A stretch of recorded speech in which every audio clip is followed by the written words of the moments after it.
subscribe or gives us thumbs up. Thank you for watching. Yeah, welcome again to the studio, Dr. Dim.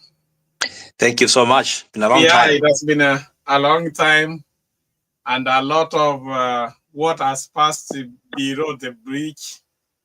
And we are talking about Kenyan politics. It looks like Kenya is on an election mood. It's like they are campaigning. What is your take on that? Yeah, thank you again. It's been a long time.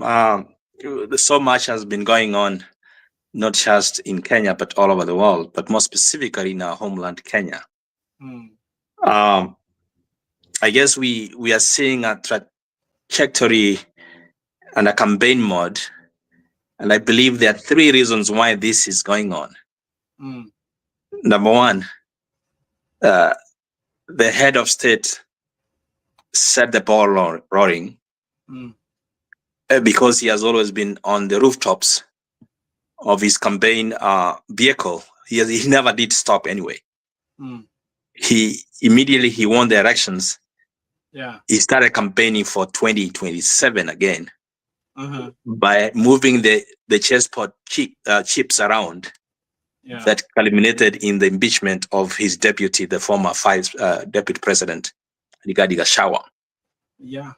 When does he really stay in office? Because my word is, when does he have to do presidential work as a president?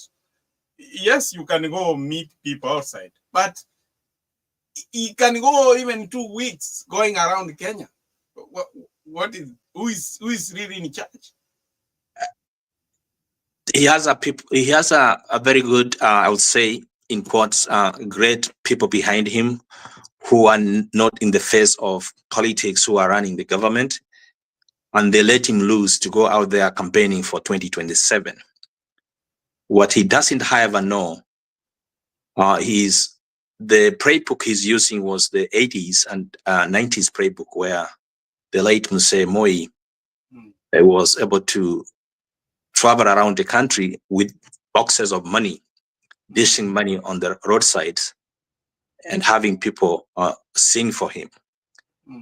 He doesn't know that the popularity that he's dealing with, majority of the Kenyans he's dealing with today, really did not experience the Moi era regime.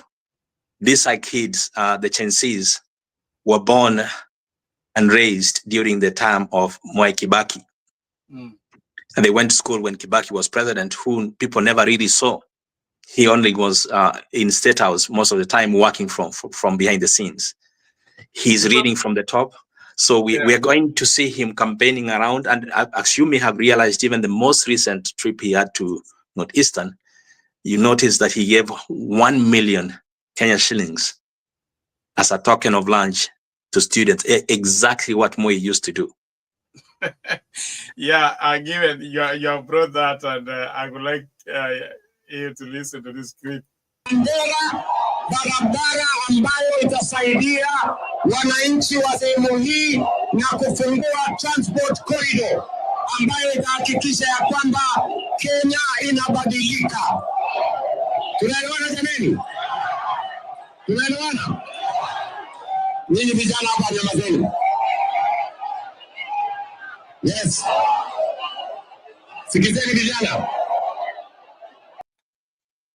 That's where the young people were heckling the president in Isiolo. You see it's on campaign mood, but those are the young people, the Gen Zs you are talking. Correct. Those are the young people who have no respect for lies. They have no, like anybody else, will not have respect for lies. As a head of state, we all know that it's not the head of state who dishes money when he goes out on a campaign mode for development purposes.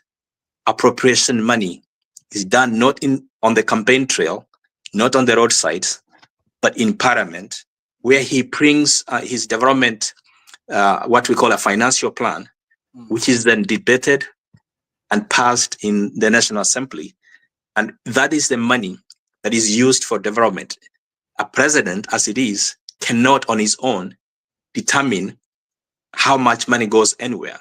Because as we know it, the Constitution of 2010 gave the power of the purse to Parliament to appropriate. So when he goes out there saying, hii parapara nitaweka rami, na hii nitaweka rami, and contractors are on their way coming, those are works of the members of Parliament who have debated and appropriated the money to do exactly what he's saying. But now that you are saying that things have changed, is indeed the same playbook. You talked about Moi. That is the same playbook we used to become a president. Remember, he used Moi's tactic when he was a vice president. He went all over Kenya. It was very familiar. So when he came to office, he used that playbook, and he's still a good student of Moi, are hoping to replicate it again, because even if even people, we saw people seeing that the Moi aende kwake, Moi stayed for 24 years. So don't you think that the playbook will help him to win the 2027 election? To a certain extent, he might appear like he's winning, and he might win, but to a larger extent, it's going to be an uphill task. And here is why. Moi used the whole, and ruled using the old constitution, which was completely different. And he was very smart, and the Kenyans were not as smart as he was. Because the late President Moi, what he did was divide the opposition, and he was running against 3 or 4 strong candidates, and he was able to win by less than 33% every time he ran. By the way, if you go back to the history of his winning during the multi-party era, Moi won by 33% and 35%, and he became president. This is completely different. That to be president in Kenya today, since 2010 constitution, you have to have 50+1, which is not going to be an easy task for continuing to lie and campaigning from the rooftops of his Gaslers, SUV Gaslers. Okay. Welcome, Ben. Ben is on the studio. Welcome. You are muted. Oh, yes, I did. Yeah. Thank you so much. Yeah. So welcome. And you were in Kenya, so yeah, you need to give us fresh information. What's going on in the politics of Kenya? Is Kenya on an early campaign mode for election? Yeah, I was on the ground, and I counted with many people from all the walks of life. I met people from the mountain. We talked. I think, as Dr. said, it's not very easy this time round. Ruto will go back. It's not very easy. Everybody's crying. Actually, some people were telling me, even if we allow him to steal, still he will not win. I hear he wanted to get people from Somalia and the other countries, from Uganda, to register them on ID. There are many things going on, but I think this time round it's not going to win. People are awake. Gen Zs are very, very energetic. They are on the ground, running up and down to make sure that they get their person in this time round. Yeah. Good. Now, this is the mood. Still on that clip. Let me... Na mujaribu mutaona. Nyinyi mnanielewa? Yes. Tuko hapa.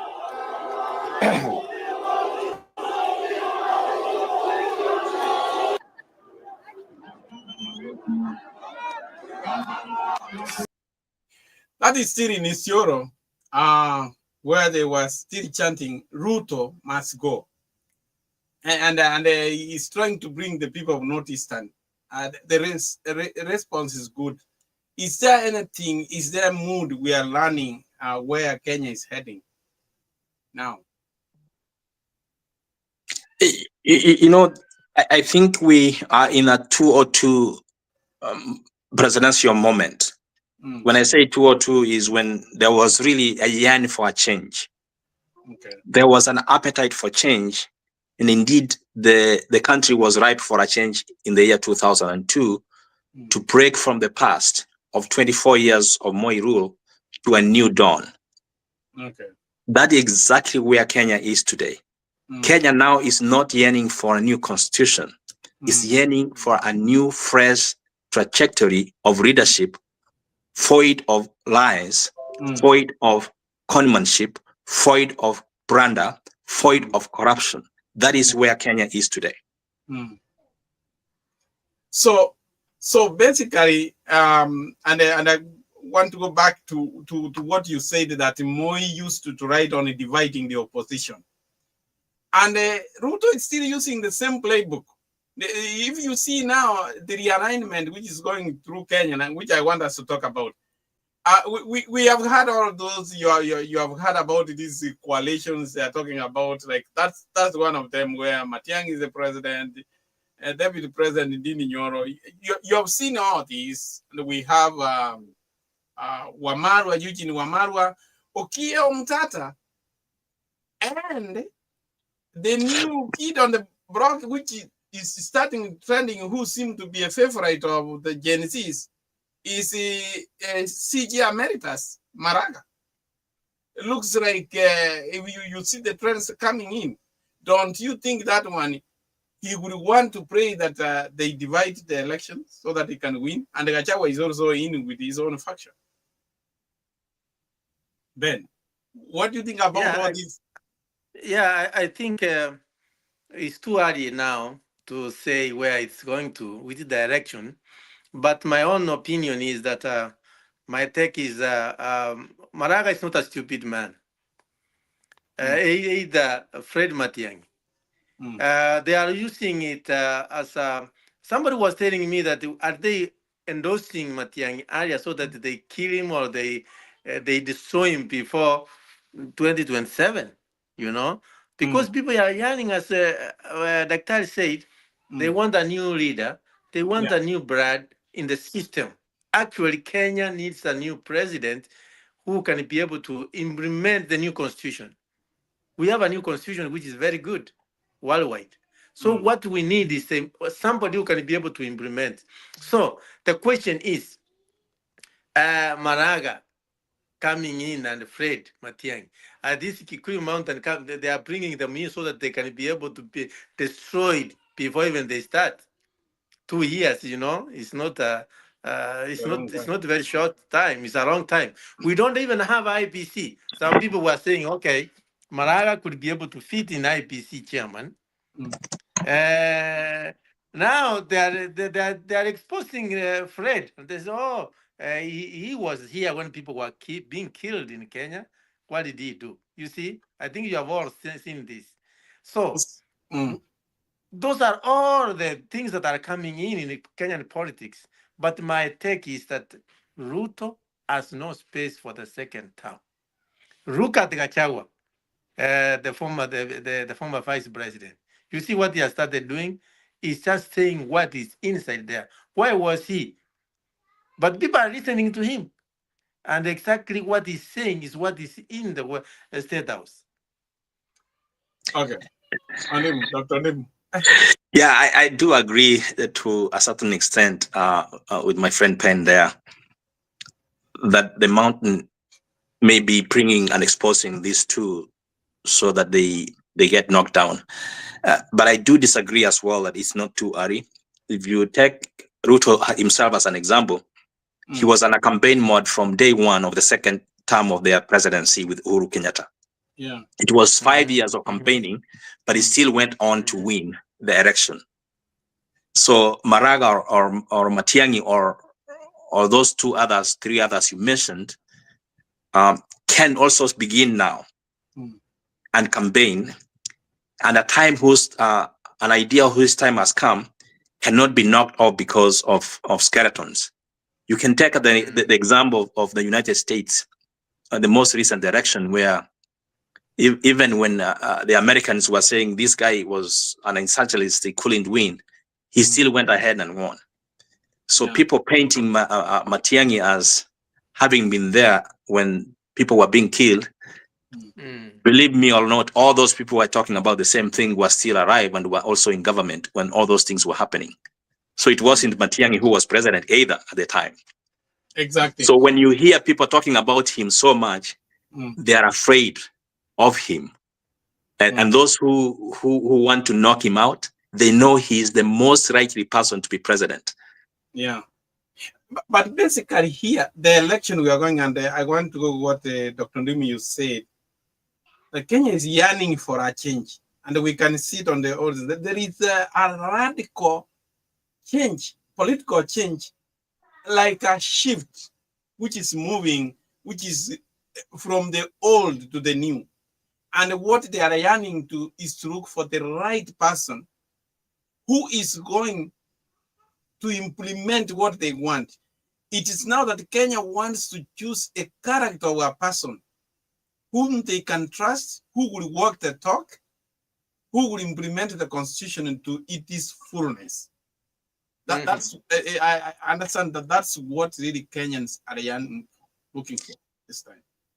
And I do agree with you, but they are looking for, and I want to underline that word you just mentioned, implement, an action person, action-oriented person, not a talker. Ruto, oratory skills, he was given oratory skills. He can lie to you, straight face, and walk away with it. But comparing the two, Matiang'i and him, for example, Matiang'i will speak and walk the talk. Yeah. He wanted to see things happening. He'll walk to the site and make sure the things that he mentioned are happening. But here is a president who is still he's a sitting president, but he's still campaigning to do things in the future. Yet he has the reins of power. Exactly how he used to say when he was a deputy president, exactly how he used to say before he became deputy president. He has not changed his tone of voice. He has the power to do what he's supposed to be telling people to do. Yeah, Ben, you wanted to say something?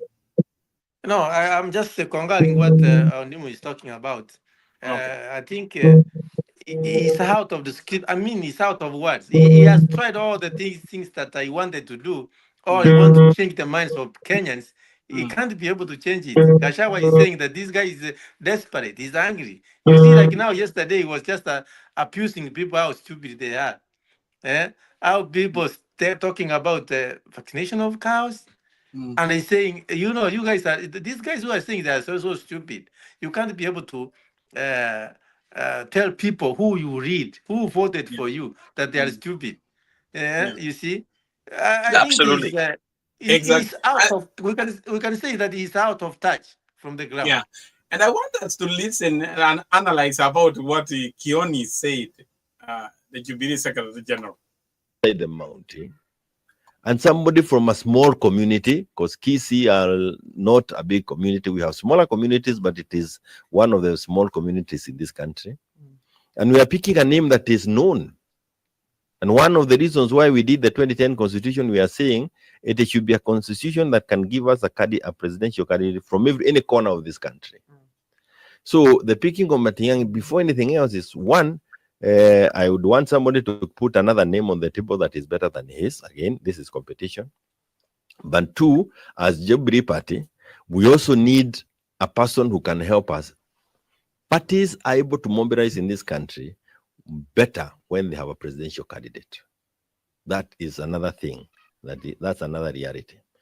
But Matiang'i, we pick him for what reason?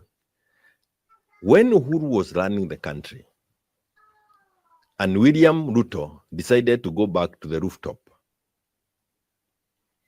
and campaign. You remember when they were told this is Tanga. The person who was left deputizing Uhuru was Matiang'i. He is the one who was left to helping Uhuru to manage the country. He was the one chairing the cabinet subcommittees. And I remember we went before that subcommittee with members, leadership of Nyandarua. And he had the whole cabinet seated on one side, and we were seated on the other side. And he was the one chairing, having been given that authority by the president. And the issue was, what do you want done in Nyandarua? We want a potato factory. Why? What is the problem? We want RAD. There is no water. There is no electricity. The Minister for Water, for RAD, electricity are here. They give a commitment. The executive or the technocrats are behind them, and whatever we wanted done was being done in that boardroom.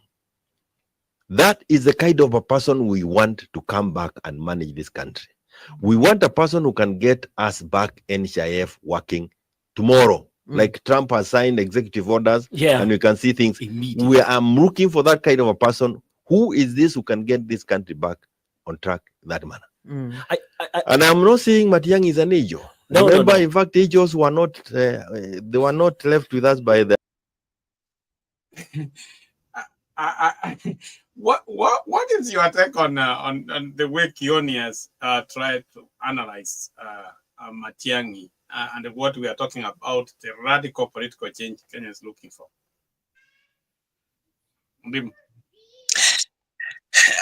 I think perhaps he knows him more than anybody else because they were on the same party and government for 10 years. And he has actually given one single example of how an executive really works. He has an experience of an executive in spite of the fact that he has never run for office. He has always been selected, picked, and given a responsibility, and he has executed. And to add to that, I'll even move further and say when he was in the Ministry of Education, every Kenyan in his crooks and cons in every village felt the changes that he put in place. He was able to inspect and implement. He was able to inspect what he expected. Because a presidency or a leader who does not inspect what he expects, that is no leader. Because you must inspect what you expect. And when you inspect, you get to know that things are not getting run the way you want them to be run. Yeah. So in this case, we saw him in action, not once, not twice, but severally in 3 different ministries: ICT, education, interior, and eventually, as I didn't know, as a deputy president. It was called a super CS. Super CS. Was actually. And I want to mention this. He handled all those portfolios with pause, with poise, and with great calmness. And he had authority. He will speak with authority. He will deliver in small sentences, simple to understand, like a 50th grader will be given instructions for everybody to understand exactly what he was saying. Okay, good. Ben. Yeah, you see, you see, Doctor, the problem is not that Matiang'i will not be a good president or he will not perform. The problem is his mountain very honest and genuine to us. Because what they are saying, they mean it. The only time that they voted very, very well is when they have their own. Uhuru, let's go to the record. We forget very fast. Uhuru and Kebaki. At the time, they don't. They just want their own. If they are really serious, for sure, we will win. Because we need these large communities like the mountain or central. I mean, that's central or left valley. If we don't get the left valley or mountain, we can't win because we are small tribe, as we said. The others, we can just be able to. They need to join in, and we win. So Ben, what do you take of the words of Kioni and the likes of other people that there is a change on the moving? Because you might also be reading from our script. Don't you see that there is something new coming? As we say, it's too early for me. If they are really serious, we will see as the days will come. I mean, as we move forward, we will be able to know. Those words are so sweet. We like them. Very sweet. Are they going to support the Fred from now to the end? Are they going to get a Chagwa and so that they don't get another one from the mountain to come up as a presidential candidate? You know, that's exactly the same questions that everybody is saying, but they have already answered. And how they have answered is this: they know exactly how they lost twice the presidency during the multi-party era to the late President Moi. Yeah, they have been talking it even during the campaign right now in radio stations, that they know that if they rally behind one of their own, lo and behold, they lose by 7 a.m. in the morning, 2027 during election day. They know that. They know that if they, a Central Kenya candidate goes, however powerful, will not win against Ruto. They know that. The rest of Kenyans are feeling the weight of President Ruto. They don't want him. So here is how anybody will win, not just Matiang'i. Not just Matiang'i. Anybody will win against Ruto if everybody rallies behind him. There is one common enemy of development in Kenya. They know it. So however one person, however that person is, whether it's from Western Kenya or from the small tribe in Kisii, or from wherever that person is, if they select Matiang'i, for example, Matiang'i is not going to win only because of the mountain. Matiang'i is going to win because of Ruto. People are not going to vote for Matiang'i. They are going to vote against Ruto. When they go to the ballot box, they are going to look for anybody other than Ruto. Are you seeing how? That's how he's going to win. He's not going to win because he's an angel like the previous speaker said. He's going to win because they want somebody in office out of office, like yesterday. Yeah. So what is the way out? Dr. I want you to persuade me to believe this true.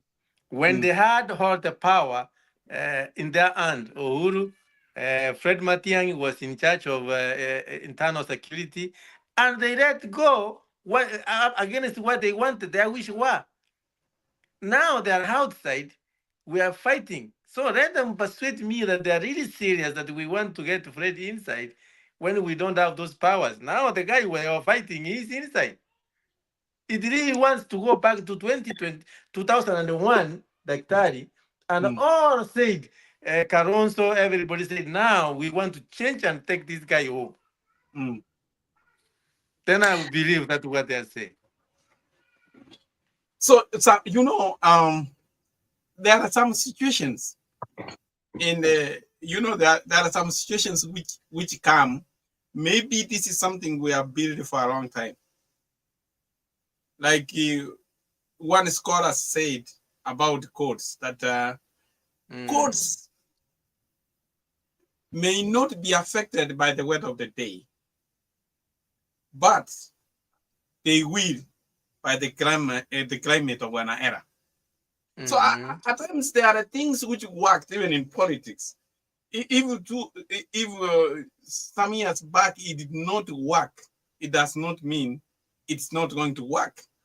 This is an era where we have accumulated, people have learned their mistakes, and they can aim for the best in future.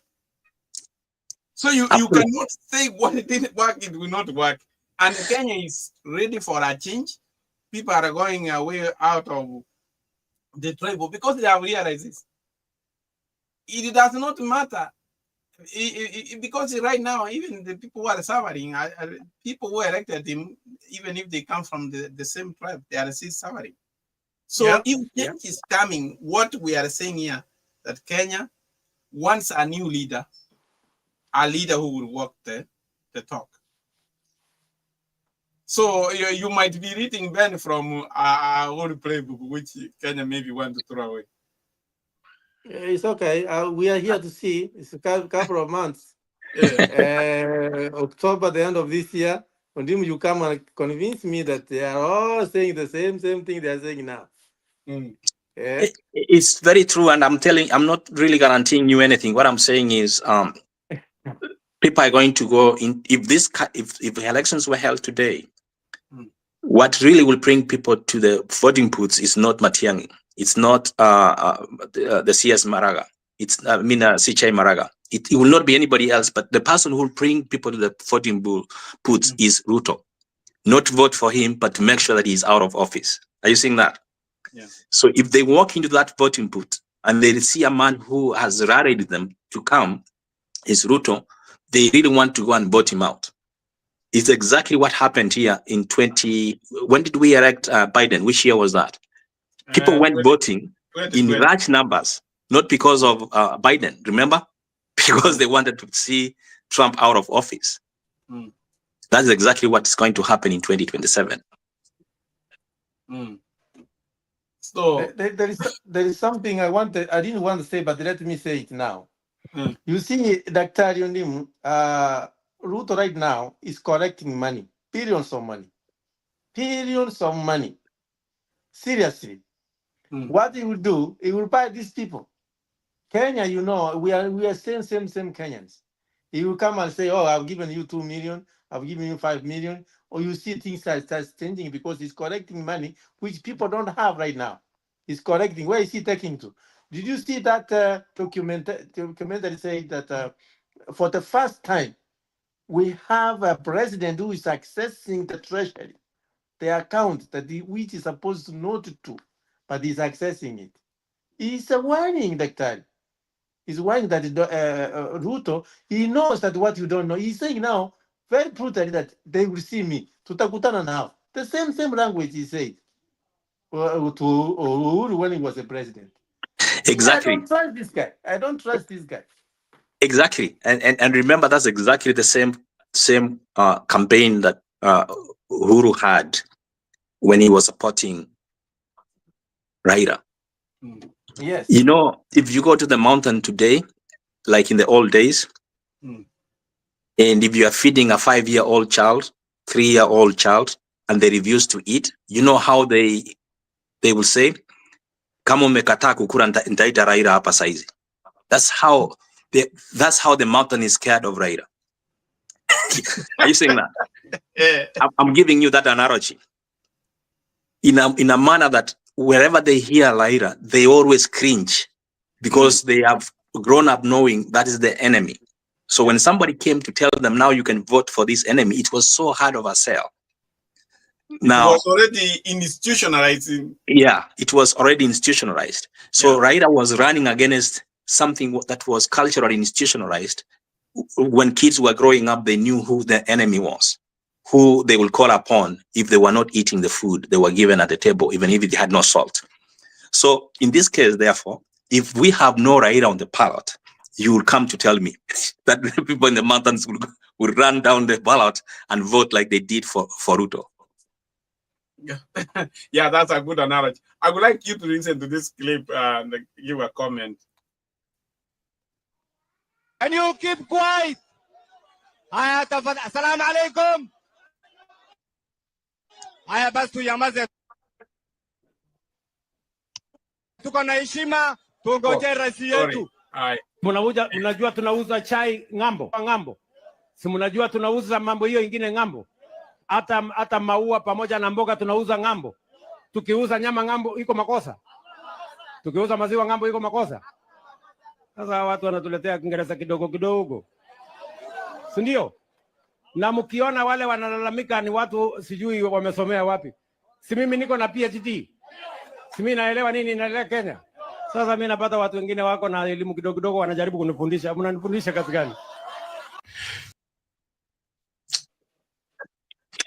Yeah, that's very sad. What do you think about It's a shame, really.